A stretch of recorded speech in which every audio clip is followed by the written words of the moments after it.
everyone for being here.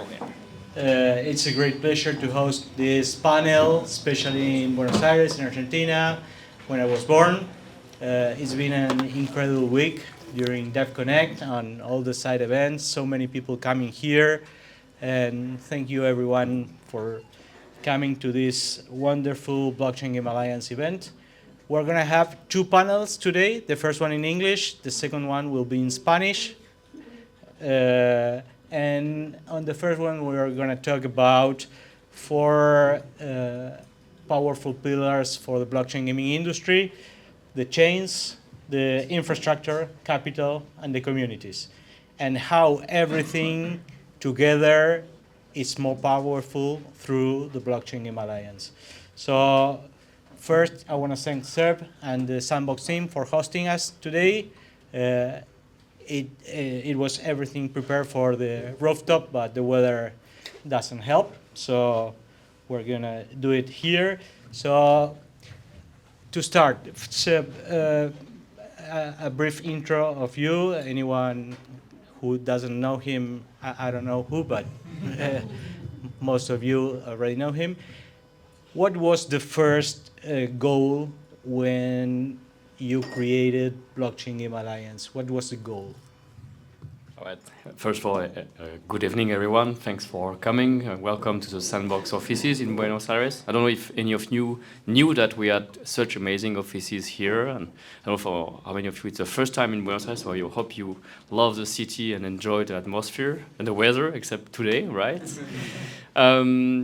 So I'll skip the introduction, as you mentioned, straight into that's one thing that not many people might know is besides being the co-founder and global ambassador for Sandbox, I'm also the president of the Blockchain Game Alliance. Became the president in 2018, moving from 30 members to almost 600 members now.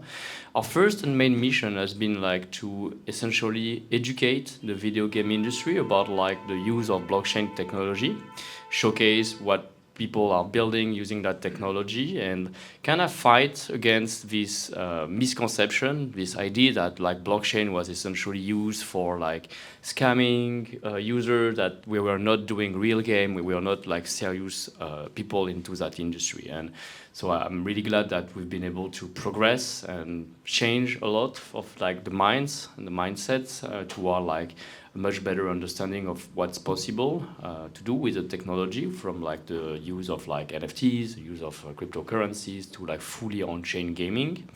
We've been publishing as well various magazines and reports. Our most recent report we published was about stable coins within blockchain gaming, and we'll be about to publish a new report, our annual industry survey at the end of the year, so very soon, which will also give a better light of what's happening, the current challenge we are facing, and where the market is moving at. Great, thank you. Alex, a brief intro of what you do, what your company does, who you are, and what's the best thing BGA brings you. So it could be a connection, a partnership, an experience. Hey everyone, I'm Alex. I am head of the Americas at a company called Merso. We're the first ever buy now, pay later for digital assets, Web2 and Web3 gaming. So real quick, essentially, let's say you have a $100 NFT for sale. We make it possible where the user can pay a little bit down and then the remaining balance over installments, weekly installments. The project gets paid upfront immediately, so we take all the risk. The best part is that the asset itself is the collateral, so we don't go after the person. We don't charge interest. There's no KYC. Worst case scenario, if they default, we just remove the asset from their wallet. So it's very user friendly. I joined the BGA about 3 years ago. I was working at a company called Altura, and it was one of the first things we did. It's been super instrumental with building my whole book of business. It's been great for networking. The first thing that we did when I joined Merso was join the BGA because it's so helpful. You learn so much. Everyone's so friendly. You can connect with infrastructures, games, blockchains. If you're new to Web3, it's super impactful to kind of learn the mistakes that everyone has made already. I know everyone here has made mistakes, but there's thousands of mistakes that we've seen personally, so a lot of our advice can help the game succeed. And yeah, I mean, it's one of the best things we ever did for sure was join the BGA. Hey everyone, my name is Sam Marberry. I'm head of strategy and partnerships at Sequence. We're the leading provider of infrastructure to not just Web3 games, but also RWAs, stablecoins, DeFi, across wallets, payments, real-time data, indexing. And so we work a lot with game developers who are leveraging the blockchain for aspects of their title, whether that's just receiving payments in stablecoins or actually having more on-chain assets and functionality. I come from traditional gaming, been in gaming my whole career, and one of the things that I think we take for granted in traditional gaming is a set of best practices that have been established over a couple decades of building games, and how to think about especially development, but also go to market and monetization, things like that. And that is still in the works in the Web3 space. And so one of the opportunities of being part of the BGA, and also the importance of what the BGA's mission is making best practices and not only surfacing best practices to the community, but also enhancing the visibility of the industry, because obviously we are still not yet cracking the code. I mean, most of our opportunities with traditional storefronts have come through legal action as opposed to, something that aligns the benefits between publishers, studios, storefronts, et cetera. And so that's going to happen. It just will. But the BGA is going to be what enables that to happen as a force to come to the table and represent everyone. So, yeah, if you don't hang out with this crowd, I think, it's like being a doctor and not having like your medical license. It's just, I don't know what you're doing. Awesome. So let's jump into a different topic. So let's talk about the state of the industry. What do you think right now is the Web3 gaming industry? What do we need to go further? Who want to start? Well, first I would say it's not because you don't hear as much about blockchain gaming that blockchain gaming is not stronger than it used to be. So we have, in 2025, actually, blockchain gaming has kept growing.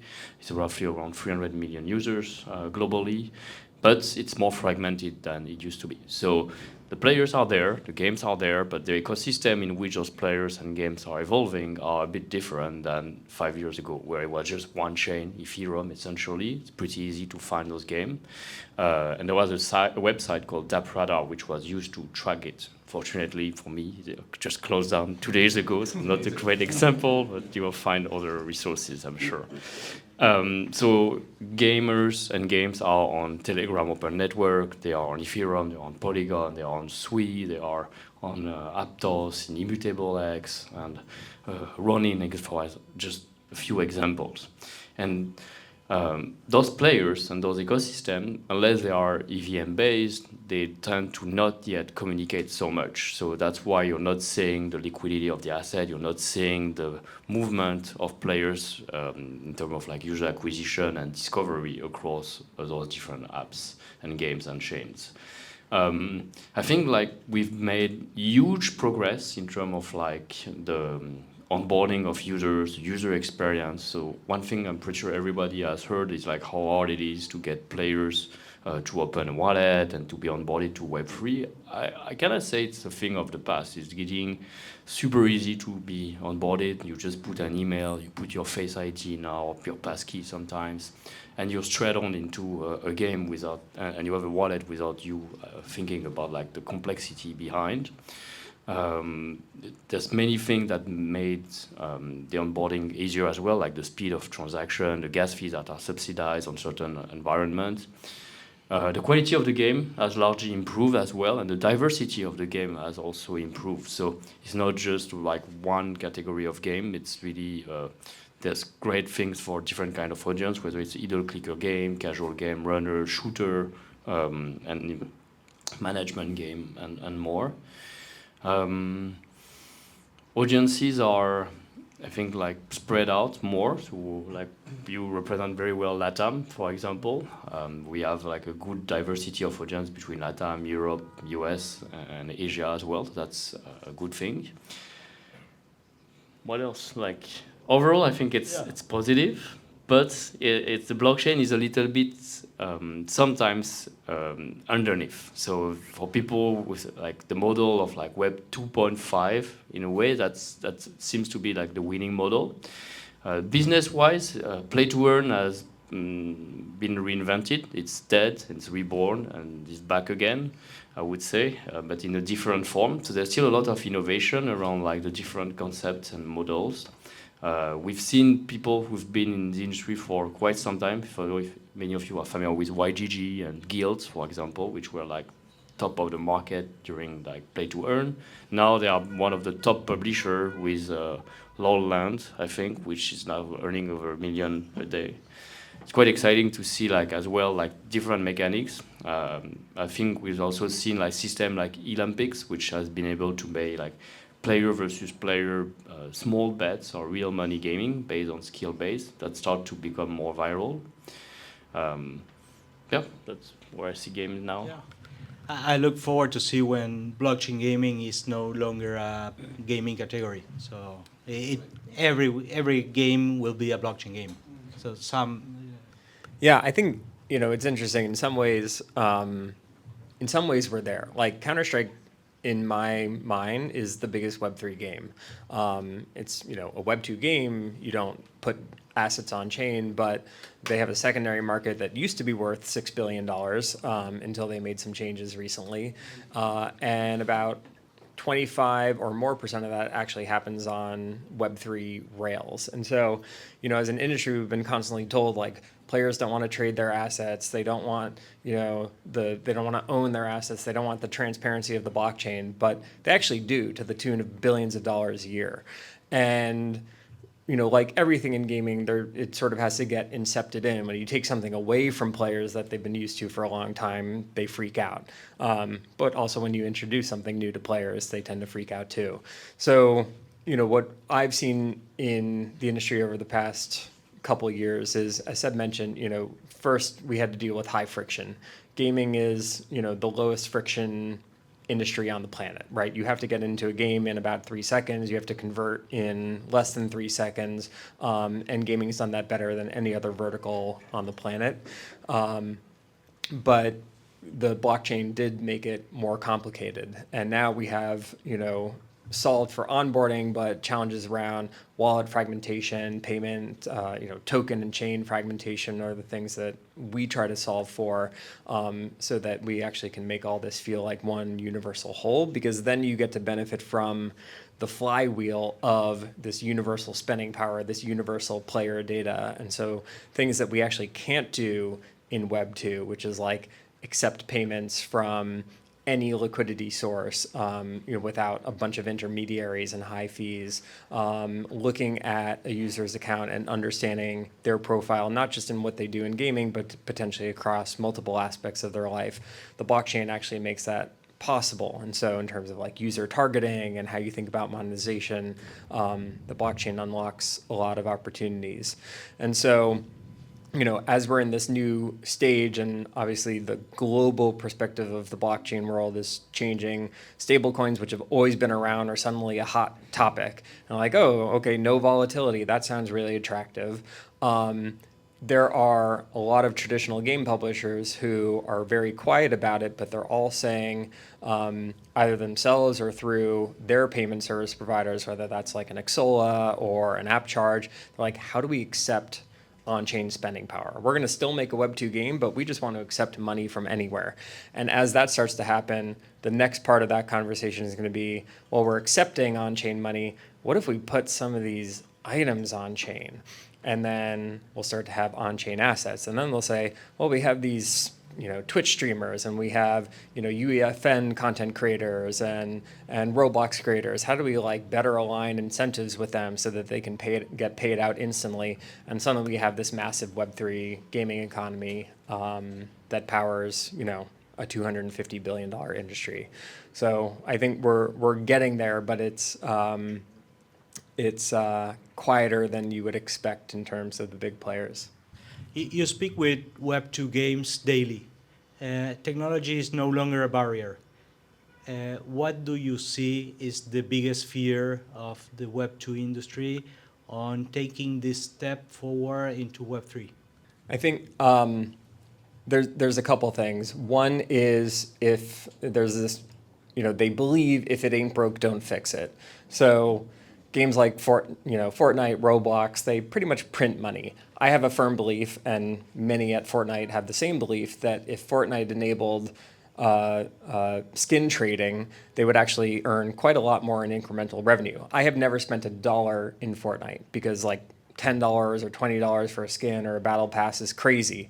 But maybe if I had Merso and I could buy it for like $2, but also if I could buy a skin for $2 from someone who is more fashion forward, they're going to go to the primary market. I'm giving them more spending power to go buy more stuff. I'm a converted user, and once I'm a converted user, I'm more likely to keep spending. But that's a big leap of faith in an economy that they don't. Probably underestimating the secondary market. They underestimate it, and they worry about what it means for their primary market. I think these are testable things. The other thing, especially if we're talking about like core gamers, PC console gamers, is they hate everything. We hate everything. So, whether that's free to play and microtransactions, it's a scam, it's a cash grab, exactly the same words that players use to describe Web3 gaming today. They still went ahead and spent $100 a month on FIFA Ultimate Team, and they made gaming the biggest entertainment category on the planet. So all that's bullshit, and it'll change, but players are going to hate. So they don't want to alienate their players. But again, on the other side, just to go back to CSGO, you have players who are opting into a Web3 trading experience, and they're spending billions of dollars doing it. And Valve, by the way, is getting $0 of that. They could if they wanted to, but they don't know how. And now gamers hate AI. Guess why? One thing I'd like to add to that, maybe not the big incumbent players are super fun, but still there's something that's mechanical, since like stores have been forced to change their monopoly around like having only one way to purchase in-game, which is like with the App Store or the Google Play Store or Steam. Now, like European law, and I think certain markets, not the globe yet, are enabling game developers to have alternative payment methods. And those alternative methods are starting to challenge the statu quo in the industry, which was like around 30% commission on any payment. So mechanically, they are getting 20% if you take only 10% fee that they could reinvest in their development or for user acquisition. And that's been the new entryway for many of those Web2 games to start introducing Web3-based web store with selling either tokens, currency, or NFTs that can give new benefit back into the Web2 economy. And I'm seeing a lot of games that are actually benefiting from that. Sure. I mean, great answers. I'll keep this one quick, but I'm probably the most optimistic person in the room about Web3 gaming. I speak to games all day long. I've probably spoken to 2,000 Web3 games in the last 4 years, and I can just see the questions that they ask from when I first started were, how much money can I make? Like, what's all of this about? It was way different than now. They really care about the superior infrastructure of blockchain, and they realize how important that is in their games. And just because these KOLs aren't getting $30,000 checks cut to them every month from their game doesn't mean that Web3 gaming is dead. It's far from it. Some of the most successful Web3 games now don't even have Twitter accounts, so it's going to be a lot in the background. You guys really won't see it, but it's coming. Huge studios are building Web3 games. I think they're really starting to value it. And all the more reason to become part of the BGA. Yeah. If you're not telling anyone how well you're doing, then how do we perpetuate this opportunity? Okay, so there is a huge participation of AI now in everything, but specifically in gaming industry, whether it's creating games, sounds, characters, images. How do you see AI and blockchain working together? All right, so first thing first is like most of like games were capped in their capacity to monetize and entertain their audience because they had like this constraint of like how fast they could produce and ship new content. Whether it's like DLCs or live ops and seasonal updates, you had to rely on like your artists, your narrative designer, and teams to produce art, and that take time. And AI has been like the main solving that bottleneck. So now we're living in a world where content is available at all time. It's generated almost instantly at a very cheap cost. So that we have a different approach to like how AI is of that problem of like shipping content and monetizing.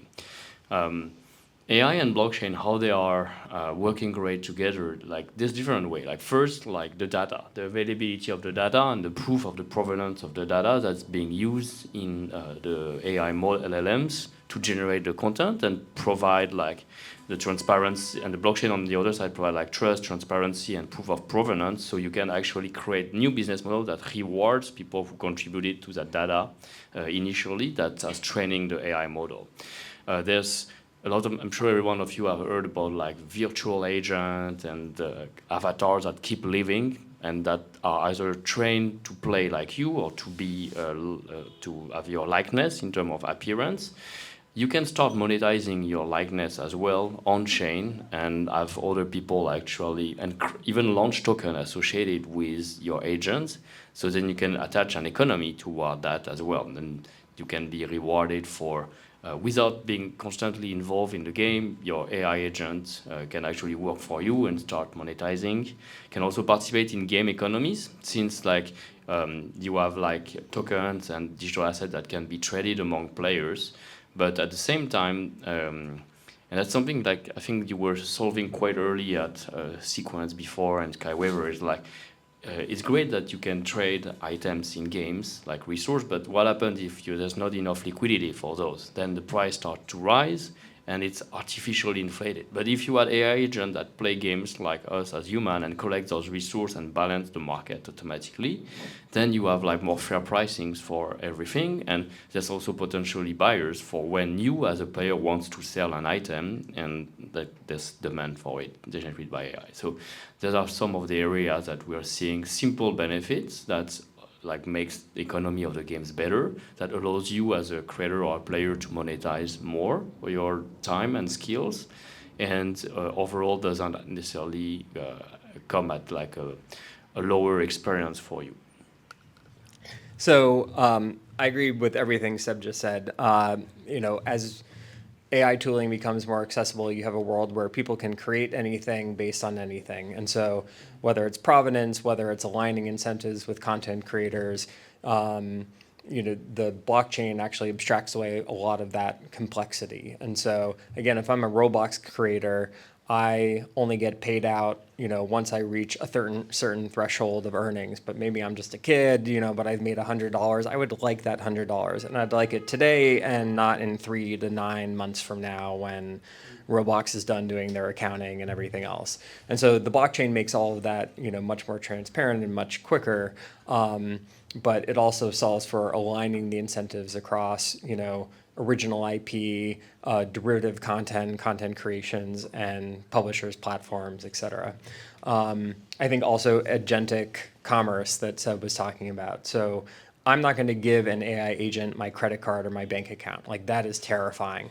But with the blockchain, we have smart contracts, and I can tell it, you only have $100 of spending power, and the blockchain won't let it break that promise to me. But now I can send it out into the world and do a bunch of cool things for me. And I think of that, not only within a certain game context and game economy. Like, I don't play RPGs because there's just too much asset management.